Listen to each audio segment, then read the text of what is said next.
আল্লাহ রাব্বুল আলামিন সর্বপ্রথম আরশে আজিম সৃষ্টি করেছেন। কি সৃষ্টি করেছেন? আরশে আজিম। এবং আরশটা ছিল পানির উপরে। সূরা হুদের মধ্যে আল্লাহ বলেছেন কানা আরশুহু আলাল মা, আল্লাহ পাকের আরশটা ছিল পানির উপরে। এখন কোথায় আছে তাহলে? এখনো পানির উপরেই আছে। কোথায় আছে?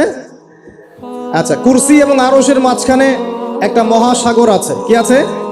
এই মহাসাগরের গভীরতা হচ্ছে 500 বছরের পথ। কত বছর? আমরা এখন বিশ্বাস করব না, কারণ নাসা এখন আবিষ্কার করে নাই, তাই না ভাই? নাসার নাম তো শুনেছেন। নাসা এখনকার বিশ্বের খোদা হয়ে গেছে, নাউজুবিল্লাহ। ও যা বলে মানুষ তাই বিশ্বাস করে। ও যদি বলে মঙ্গল গ্রহে পানি আছে, বিশ্ববাসী বলবে হ্যাঁ পানি আছে। ও যদি বলে মঙ্গল গ্রহে পানি নাই, বিশ্ববাসী বলবে হ্যাঁ মঙ্গল গ্রহে কোনো পানি নাই। ও যদি বলে যে অনেক দূরের কোনো গ্রহের মধ্যে এলিয়েন আছে, বিশ্ববাসী বলবে হ্যাঁ এলিয়েন আছে, এলিয়েন আছে। কিন্তু আল্লাহ পাক যদি বলেন যে আল্লাহ পাক মহাবিশ্বের মধ্যে মালাইকা সৃষ্টি করেছেন, বিশ্ববাসী বিশ্বাস করে না যে ফেরেশতা বলে কিছু আছে। আমি কি বুঝাতে পারছি? এটা হচ্ছে শিক্ষা কেন্দ্রিক শিরক। শিক্ষা এবং জ্ঞান কেন্দ্রিক শিরকের মধ্যে আমরা লিপ্ত হয়েছে এখন। বিজ্ঞানকে কোনো কোনো ক্ষেত্রে আমরা ইলাহের আসনে বসিয়েছি। বিজ্ঞান যা বলে তাই চোখ বন্ধ করে বিশ্বাস করে, আর বিজ্ঞান যা বলে না মানুষ বিশ্বাস করে না। আল্লাহ পাকের কথা বিজ্ঞানের অনুকূলে হোক আর প্রতিকূলে হোক মানুষ দেখতে চায় না। আল্লাহ রাব্বুল আলামিন আরশ সৃষ্টি করার পরে সৃষ্টি করেছেন কলম। কি সৃষ্টি করেছেন? কলম। আল্লাহ পাক বলেছেন কলমকে উকতুব, তুমি লিখো। কলম বলেছে মাযা আকতুব, আমি কি লিখবো? আল্লাহ বলেছেন কিয়ামত পর্যন্ত যা হবে সব লিখে ফেলো। লাউহে মাহফুজের মধ্যে আল্লাহ পাক এই কলমের দ্বারা কিয়ামত পর্যন্ত যা হবে সব লিখে ফেলেছেন। তো প্রিয় যুবক ভাই, চাকরি নিয়ে এত হতাশায় পড়ার কোনো কারণ নাই। রিজিকের সন্ধানে এত হতাশায় পড়ার কোনো কারণ নাই। রিজিক যা আছে তাই পাবেন, আপনার রিজিক লেখা হয়ে গেছে। এরপরে সাউন্ড কমান ডানবাম থেকে। এরপরে মানুষ যখন মায়ের গর্ভে ছিল, বয়স ছিল 4 মাস 10 দিন। কতদিন? 4 মাস 10 দিন। আল্লাহর পক্ষ থেকে ফেরেশতা রূহ নিয়ে এসেছেন। ফেরেশতা বলে কি কিছু আছে? বিশ্বাস করেন? কিন্তু ফেরেশতা তো চোখে দেখা যায় না, তাহলে কেন বিশ্বাস করেন? যখন মুসলিমরা কোনো কিছু না দেখে বিশ্বাস করা শুরু করেছে, তখন এই বিশ্বাসটার একটা নাম দিয়েছে পশ্চিমারা। এই বিশ্বাসটার একটা নাম দিয়েছে পশ্চিমারা। এই বিশ্বাসটার নাম কি জানেন? এই বিশ্বাসটার নাম তারা দিয়েছে ধর্মান্ধতা। কি দিয়েছে? শব্দটা শোনেন নাই? ক্লাসিক্যাল সেকুলার পত্রিকাগুলোর মধ্যে দেখেন না ধর্মান্ধতা শব্দটা? মানে কি? এর মানে কি? মানে আপনি ফেরেশতা তো দেখেন না, বিশ্বাস করেন কেন?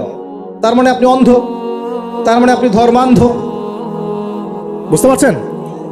এখন আমাকে বলেন যে এই ফেরেশতায় যদি কেউ বিশ্বাস না করে, সে কি মুমিন হতে পারবে? সে কি মুসলিম হতে পারবে?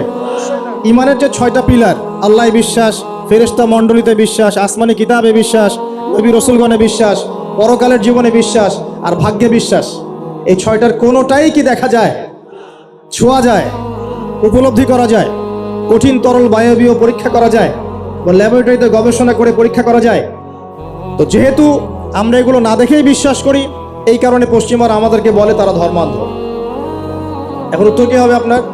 উত্তর হচ্ছে এই যে আল্লাহ পাক আমাকে যে জ্ঞান দিয়েছেন, আল্লাহ পাক আমাকে যে লিমিটেড জ্ঞান দিয়েছেন, এই জ্ঞান দিয়ে আমি আগামীকাল কি হবে সেটা বলতে পারি না। বলতে পারি? যে মানুষের জ্ঞান এতই ক্ষুদ্র যে আগামীকাল তার সাথে কি হবে সে বলতে পারে না, সেই মানুষের পক্ষে কি এই অদৃশ্যের জগৎ সম্পর্কে এত গভীর জ্ঞান লাভ করা সম্ভব? মানুষের জ্ঞান কি অসীম, না আল্লাহ পাকের জ্ঞান অসীম? এখন সেই অসীম সত্তার পক্ষ থেকে যখন কোনো ওহী আসে, কোনো তথ্য সংবাদ আসে, তাহলে আমি কি সেই জ্ঞানকে পেনিট্রেট করতে পারবো? বরং আমার উচিত হবে সেই তথ্যকে বিশ্বাস করা এবং তার সামনে আত্মসমর্পণ করা। তাহলে আমি ধর্মান্ধ হয়ে সবচেয়ে স্মার্ট মানুষ হয়েছি। যারা আল্লাহ পাকের ওহীতে বিশ্বাস করে সে হচ্ছে সবচেয়ে স্মার্ট মানুষ। কারণ আল্লাহ পাকের ওহীর সব জ্ঞান তো আমি ভেদ করে যেতে পারবো না, কারণ আমি তো আগামীকাল কি হবে তাই জানি না। আগামীকাল কি হবে তাই যে জানে না, সে কিভাবে পরকালের জীবনকে ব্যাখ্যা করবে? কিয়ামতের মাঠে কে কোথায় দাঁড়াবে, কার হাসর কোথায় হবে, কে জান্নাতে যাবে কে জাহান্নামে যাবে, আমি কি বলতে পারবো? কার সাথে কোন ফেরেশতা আছে, কার সাথে কি আকৃতির শয়তান আছে, শয়তান তাকে কিভাবে ওয়াসওয়াসা দেয়, কবরে কি আযাব হয়, আত্মা কাকে বলে, স্বপ্নে মানুষ কেন দেখে হাসে কাঁদে, স্বপ্ন কিভাবে সত্যি হয়, এরকম অনেক প্রশ্ন আছে গায়েবের। এগুলো কি আমরা ব্যাখ্যা করতে পারবো? অতএব গায়েবে বিশ্বাস না করলে কেউ মুমিন হতে পারে না। আর আল্লাহ রাব্বুল আলামিন এই গায়েবের খবর জানেন। এই গায়েবের খবর থেকে আল্লাহ আমাদেরকে যতটুকু তথ্য দিয়েছেন এতটুকু আমরা জানি।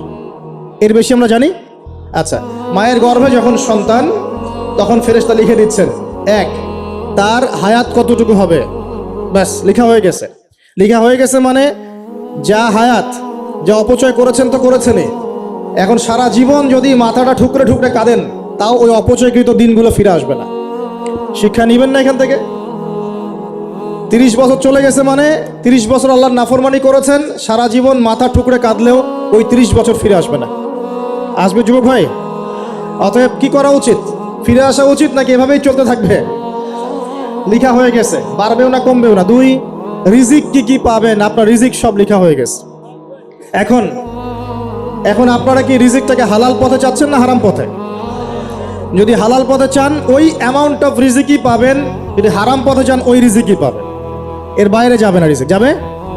যাহলে সবর করেন, আল্লাহ পাক হালাল পথেই রিজিক দিবে ইনশাআল্লাহ তাআলা। রিজিক বৃদ্ধির জন্য কিছু আমল আছে, তার মধ্যে শ্রেষ্ঠ আমল হচ্ছে নামাজ, এর সাথে চাষতের নামাজ পড়া। চাষত মানে সালাতুদ দুহা, এর আগে ইশরাকের নামাজ আছে।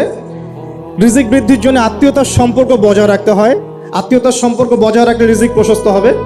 বেশি বেশি যে আল্লাহর জিকির করে এবং কোরআন তেলাওয়াত করে তার রিজিক বাড়ে আলহামদুলিল্লাহ, এবং যে আল্লাহর রাস্তায় খরচ করে তার রিজিক বাড়ে। এই রিজিক বাড়ার কিছু পলিসি আছে। সবচেয়ে শ্রেষ্ঠটা হচ্ছে নামাজ, আল্লাহর জিকির তেলাওয়াত, এরপর আমলের মধ্যে আত্মীয়তার সম্পর্ক বজায় রাখা। নবীজি বলছেন কেউ যদি চায় যে তার রিজিকটা লম্বা হোক, হায়াতটা লম্বা হোক, সে যেন আত্মীয়তার সম্পর্ক বজায় রাখে। আত্মীয়তার সম্পর্ক এখন আস্তে আস্তে নষ্ট হয়ে যাচ্ছে না? খেয়াল করে দেখেন, আত্মীয়তার সম্পর্ক আপনি বজায় রাখবেন। মনে রাখবেন, আমি বারবার একটা কথা বলেছি আপনাদের ওয়াজ মাহফিলে, যে পৃথিবীতে যে কাজই করবেন আল্লাহর সন্তুষ্টির জন্য করবেন। আত্মীয়তার সম্পর্ক বজায় রাখবেন আল্লাহর সন্তুষ্টির জন্য, তাদের কাছে কিছু পাওয়ার আশায় না। যখনই আপনি কারো কাছে কিছু পাওয়ার আশা করবেন আপনি কষ্ট পাবেন। যখনই কারো কাছে কিছু পাওয়ার আশা করবেন আপনি কষ্ট পাবেন। কারো কাছে এত বেশি পাওয়ার আশা করবেন না। কার কাছে পাওয়ার আশা করবেন? আল্লাহর কাছে, যে আমি এই কাজটা করছি, আল্লাহ আমাকে পুরস্কার দিবে ইনশাআল্লাহ। আমি আত্মীয়তার সম্পর্ক বজায় রাখছি কেন? আল্লাহর কাছে রিজিকে বরকতের আশায়, আল্লাহর সন্তুষ্টির জন্য। মনে রাখবেন প্রিয় ভাইয়েরা, আমল কবুল হওয়ার শর্ত মোটামুটি 3টা। কয়টা? 1 নাম্বার, আমলগুলো হতে হবে আল্লাহর সন্তুষ্টির জন্য, 1। 2 নাম্বার, আমলটা হতে হবে রাসূলুল্লাহ সাল্লাল্লাহু আলাইহি ওয়াসাল্লামের পদ্ধতিতে, অন্য কারো পদ্ধতিতে নয়। 3 নাম্বার, আমলটা করার জন্য আপনার রিজিকটা হতে হবে হালাল। হারাম রিজিকের আমল আল্লাহর কাছে কবুল হয় না। আল্লাহ পাক আমাদের সবাইকে হালাল রিজিকের ব্যবস্থা করে দিন এবং রিজিকটাকে প্রশস্ত করুন, আমিন। তো রিজিক লেখা হয়ে গেছে 2। 3 নাম্বার, লেখা হয়ে গেছে এ ব্যক্তি কি কি কাজ করবে দুনিয়ায়, এ ব্যক্তি দুনিয়ায় কি কি কাজ করবে সব লেখা হয়ে গেছে।